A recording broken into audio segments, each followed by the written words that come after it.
28 berita, 28 informasi dari kancah Asia sampai kasta tertinggi Eropa sudah siap untuk Soccer Mania. Check it out.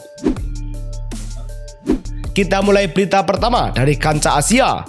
Al Nassr tampil dominan saat mengajar Al Ahly Doha 5-1 di semifinal AFC Champions League 2 di Zabla Stadium. Sempat tertinggal lewat gol Yassane menit ke-11. Al Nassr langsung membalikan keadaan lewat Kingsley Coman menit ke-22, menit ke-45+1 dan menit ke-64. Dan Angelo di menit ke-30 sebelum turun minum. Sementara gol penutup dikunci Al-Hamdan di menit ke-80. Hasil ini membawa Al Nassr ke semifinal dan akan menantang Gamba Osaka. Dari kesuksesan Al Nassr, kita beralih ke kabar Jose Mourinho.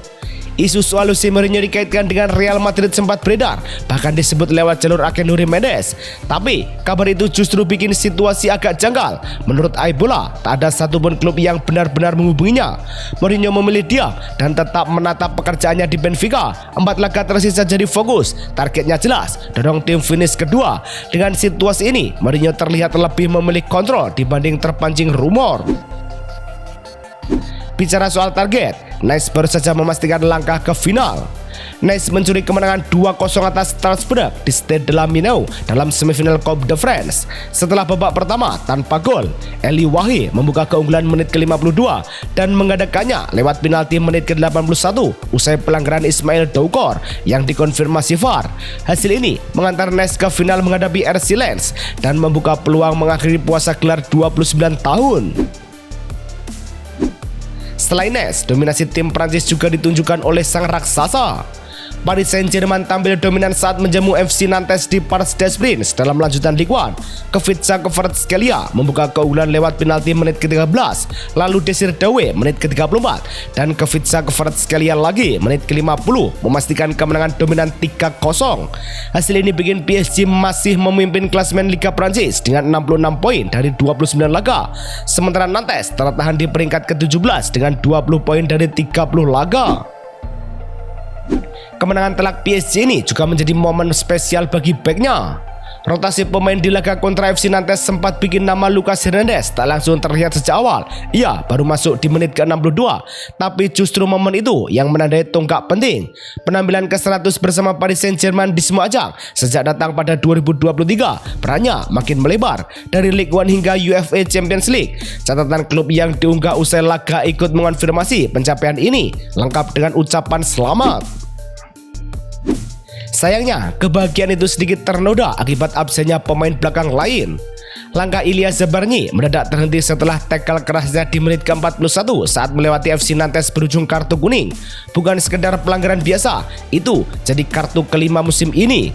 Artinya scoring otomatis. Dilansir laporan pertandingan Ligue 1, bek 23 tahun itu dipastikan absen saat Paris Saint-Germain menghadapi Angers. Situasi ini memaksa Luis Enrique memutar otak di lini belakang. Padahal kontribusi Zabarnyi musim ini cukup konsisten. Kehilangan ini bisa terasa terutama di fase krusial. Jika PSG kehilangan pemain, Bayern Munchen justru sukses mengunci kemenangan. Bayern Munchen menaklukkan Bayer Leverkusen 2-0 di semifinal DFB Pokal di Bayer Arena dengan kontrol permainan yang rapi. Harry Kane membuka skor di menit ke-22, lalu Luis Diaz mengunci kemenangan di masa injury time. Selebihnya, Bayer tampil dominan dan berkali-kali memaksa penyelamatan kiper lawan. Hasil ini mengantar Bayer ke final dan menjaga peluang treble tetap hidup. Kegembiraan Bayer sedikit berkurang setelah kabar buruk menimpa Serge Gnabry. Cedera datang di momen yang paling tidak diinginkan. Saat sesi latihan, Serge Gnabry mengalami robekan otot aduktor di paha kanan. Seperti diumumkan Bayern Munchen akhir pekan lalu, kabar itu langsung memicu kekhawatiran soal peluangnya tampil di Piala Dunia 2026. Tak butuh waktu lama, Gnabry sendiri mengonfirmasi lewat Instagram bahwa mimpinya benar-benar selesai. Ia memilih fokus pemulihan sambil tetap mendukung timnas Jerman dari rumah. Di tengah badai cedera, sang pelatih punya motivasi finansial besar. Tekanan besar langsung mengiringi langkah Vincent Kompany di Bayern Munchen. Bukan cuma soal taktik, tapi juga target juara Eropa. Laporan Bayern and Germany yang mengutip Sportbild menyebut ada klausul bonus 1 juta euro jika ia membawa tim menjuarai UEFA Champions League. Jalan ke sana jelas tak ringan, karena mereka harus melewati Paris Saint-Germain di semifinal akhir April hingga awal Mei. Ini bukan sekedar insentif, tapi sinyal bahwa ekspektasi klub benar-benar setinggi langit. Bukan hanya pelatih, nasib gelandang Bayern pun mulai menemui titik terang. Kebutuhan lini tengah bikin AC Milan bergerak cepat, apalagi opsi di pasar makin terbatas. Dari laporan Gianluca Di Marzio di Sky Sport Italia, mereka kini sudah masuk tahap serius dengan agen Leon Goretzka untuk skema bebas transfer dari Bayern Munchen. Negosiasi fokus ke peran dan kontrak, sementara pemain 31 tahun itu disebut cukup tertarik dengan proyek Massimiliano Allegri.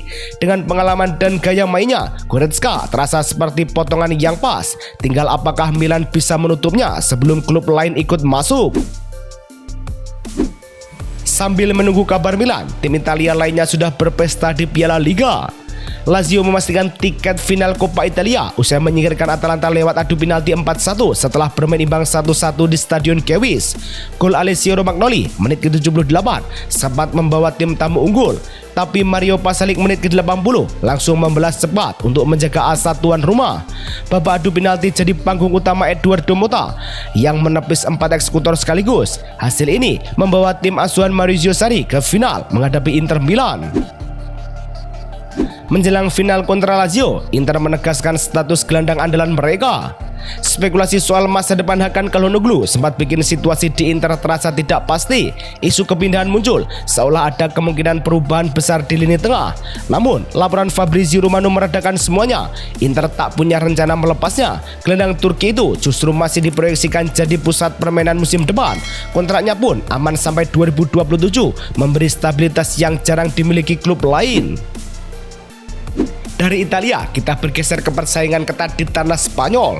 Getafe mengamankan kemenangan 1-0 saat menjamu Sociedad di ajang La Liga dalam laga yang berjalan cukup ketat. Satu-satunya gol lahir pada menit ke-28 lewat John Goroshategui. Sementara Sociedad sempat membuang peluang emas lebih dulu ketika penalti Brais Mendes di menit ke-15 cuma menghantam tiang. Hasil ini mengangkat Getafe ke posisi 6 dan menjaga peluang ke Eropa tetap terbuka. Buat Sociedad, kekalahan kandang ini membuat mereka tertahan di posisi ke-8. Nasib buruk Sociedad juga menular ke Atletico Madrid saat melawat ke LC. Atletico Madrid tumbang 2-3 saat bertandang ke Estadio Martínez Valero dalam lanjutan La Liga. Nico Gonzalez di menit ke-10 dan menit ke-32 sempat bikin tim tamu 2 kali menyamakan keadaan. Tapi LC tampil lebih efektif lewat David Effenhuber di menit ke-18 dan 2 gol Andre Silva di menit ke-31 penalti dan menit ke-75.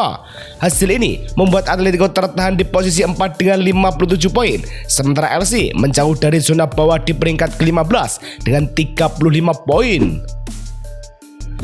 Berbeda dengan Atletico, Barcelona justru sukses meraih hasil maksimal di kandang. Barcelona mengamankan 3 poin di Camp Nou dalam lanjutan La Liga. Gol tunggal lahir dari penalti Lamine Yamal menit ke-40 setelah dirinya dilanggar di kotak terlarang. Barca tampil lebih dominan, 61% penguasaan bola, tapi tetap harus kerja ekstra karena peluang bersih terbatas. Hasil ini menjaga Barcelona di puncak dengan 82 poin, unggul 9 angka dari Real Madrid. Sementara itu, Celta Vigo menghuni posisi 7 dengan 44 poin. Namun, kemenangan Barca ini harus dibayar mahal oleh kondisi Lamine Yamal. Lamine Yamal terpincang-pincang keluar lapangan setelah mencetak gol penalti melawan Celta Vigo. Itu adalah gol penentu kemenangan bagi Barcelona dalam kemenangan 1-0 mereka. Menurut Helena Condis dari KOP, Lamine Yamal mengalami cedera hamstring serius dalam pertandingan tersebut dan akan menjalani tes lebih lanjut untuk mengetahui berapa lama ia akan absen. Saat ini belum jelas apakah Lamine akan bermain lagi untuk Barcelona musim ini. Terlebih lagi, hanya tersisa 50 hari sebelum Piala Dunia. Selain cedera Yamal, ketidakpastian juga menyelimuti masa depan Nico Gonzalez. Nico Gonzalez sedang datang ke Atletico Madrid dengan harapan jadi solusi di sisi sayap, tapi situasinya malah menggantung. Menurut laporan Calcio Mercato yang dikutip Tribuna, klausul pembelian dari Juventus butuh syarat menit bermain yang cukup ketat, minimal 45 menit di 60% laga La Liga. Kenyataannya, dari 22 penampilan, Nico baru memenuhi di 15 laga. Dengan sisa pertandingan yang makin sedikit, peluang tembus syarat hampir habis. Atletico masih bisa nego harga lebih rendah, tapi kalau buntu, Nico pulang ke Juventus. Kondisi menggantung juga dialami bek muda Madrid yang baru sembuh. Raul Asensio sempat menghilang dari skuad Real Madrid gara-gara sakit yang tak ringan. Ia bahkan harus dirawat akibat enterokolitis bakteri dan kehilangan cukup banyak berat badan. Seperti dilaporkan Mundo Deportivo, absennya terasa saat Madrid menang atas Alaves tanpa dirinya. Kini ia sudah kembali ke Valdebebas, mulai lari ringan dan latihan terpisah. Waktunya krusial jelang lawan Real Betis, tapi dengan status bek pilihan keempat dan isu internal tim, masa depannya masih jadi tanda tanya. Selain Asensio, talenta muda Madrid lainnya terancam dipinjamkan keluar. Ekspektasi tinggi justru jadi beban buat Franco Mastantuono di musim perdananya bersama Real Madrid. Datang dari River Plate sebagai talenta menjanjikan, dia kesulitan menemukan ritme. Dalam 30 laga, kontribusinya baru 3 gol dan 1 assist, sementara menit bermainnya makin menipis. Bahkan nyaris tak dilibatkan di laga besar seperti lawan City dan Bayern Munchen. Laporan Marca menyebut, Madrid mulai mempertimbangkan opsi peminjaman agar dia bisa dapat jam terbang reguler. Sambil melepas pemain muda, Madrid justru berambisi mendatangkan striker tajam. Musim yang jauh dari ekspektasi bikin Real Madrid mulai menyusun ulang rencana. Laporan Fotomag menyebut mereka kini mengincar Victor Osimhen, striker Galatasaray yang lagi tajam. Dengan 19 gol dan 7 assist, namanya naik sebagai target utama. Osimhen pun terbuka pindah meski bandrol 100 juta euro jadi penghalang. Madrid kabarnya siap melepas beberapa pemain demi dana. Menariknya, kehadirannya bisa mengubah peran Kylian Mbappe dan Vinicius Junior. Ketika Madrid mencari striker baru, Lewandowski justru sedang bingung memilih karir. Situasinya mulai rumit buat Robert Lewandowski di usia 37. Striker Barcelona itu tiba-tiba dibanjiri tawaran yang bikin arah karirnya nggak lagi jelas. Nicolas Kira menyebut ada klub MLS yang berani sodorkan kontrak sampai 2028. Angka yang sulit diabaikan. Di satu sisi, Eropa masih jadi panggung utama. Di sisi lain, godaan finansial makin nyata. Pilihannya sekarang bukan sekedar pindah klub, tapi menentukan bagaimana ia ingin dikenang di akhir karirnya. Meninggalkan saga transfer, kita beralih ke hasil dramatis di Inggris. Manchester City menang tipis atas Burnley di Turf Moor dalam lanjutan Premier League. Gol cepat Erling Haaland di menit kelima jadi penentu dalam laga yang berjalan cukup satu arah meski tanpa tambahan skor. Kemenangan 1-0 itu sudah mengantarkan Manchester City ke puncak klasemen Liga Inggris dengan keunggulan jumlah gol 66 berbanding 63 setelah menyamai 70 poin milik Arsenal. Keberhasilan menyalip Arsenal ini membuktikan ketangguhan City di pekan krusial. Lebih dari 200 hari duduk di puncak, Arsenal akhirnya goyah juga. Satu kemenangan tipis sudah cukup buat Manchester City menyalip lewat produktivitas gol. Ini bukan sekedar naik peringkat, City juga memperpanjang rekor 30 laga tanpa kalah lawan tim promosi. Mereka memang baru 7 kali memimpin musim ini, tapi momen ini datang di fase krusial. Menariknya, tiap City memimpin setelah pekan ke-33, gelar selalu ikut. Kalau polanya berulang, ini bukan kebetulan, tapi tanda. Sayangnya, kekalahan dari City tadi menjadi akhir perjalanan bagi Burnley. Burnley secara resmi menjadi tim kedua yang terdegradasi dari Premier League musim ini. Burnley dikalahkan oleh Manchester City 1-0, sehingga kehilangan peluang untuk finish di posisi 17 atau lebih tinggi. Burnley dipastikan terdegradasi dengan 4 pertandingan tersisa. Tak lama setelah Wolves menjadi tim pertama yang kehilangan tempat di kasta tertinggi. Persaingan untuk menghindari menjadi tim ketiga yang terdegradasi akan semakin sengit dengan Tottenham, West Ham, dan Nottingham Forest berada dalam ancaman terberat. Sama dengan Burnley, nasib malang justru sudah menimpa pelatih Chelsea. Chelsea telah mengonfirmasi bahwa klub tersebut telah memutuskan untuk memecat Liam Ross Senior sebagai pelatih kepala. Semuanya berakhir setelah 4 bulan dan 5 kekalahan beruntun tanpa mencetak gol. Liam Ross Senior kesulitan sejak tiba dari Strasbourg, mencatatkan 11 kemenangan dari 10 kekalahan dalam 23 pertandingan di semua kompetisi. Di Liga Premier, The Blues telah kebobolan 38 gol di bawah kepemimpinannya, sementara hanya berhasil mencatatkan 1 clean sheet dalam 18 pertandingan Liga Premier terakhir mereka. Untuk mengisi kekosongan tersebut, Chelsea langsung menunjuk sosok dari internal. Chelsea telah mengonfirmasi bahwa Callum McFarlane akan menjadi pelatih kepala interim untuk sisa musim 2025-2026 setelah kepergian Liam Ross Senior. McFarlane yang sebelumnya bekerja dengan tim U21 Chelsea telah memegang peran tersebut dalam 2 pertandingan bersama tim utama. Ia kemudian menjadi bagian dari staf tim utama Ross Senior dan tampaknya menjadi satu-satunya yang bertahan setelah kepergian pelatih kepala.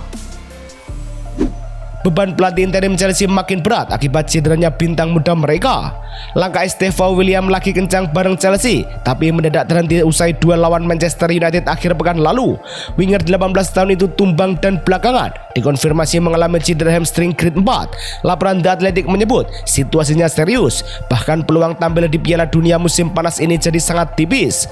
Bukan cuma itu, sisa musim bersama Chelsea pun kemungkinan besar harus ia lewatkan dari pinggir lapangan. Padahal debutnya terbilang menjanjikan dengan 8 gol dan 4 assist. Terakhir, kabar mengejutkan datang dari perpisahan pilar penting Manchester City. Cedera yang datang berulang bikin peran John Stones semakin memudar di Manchester City musim ini.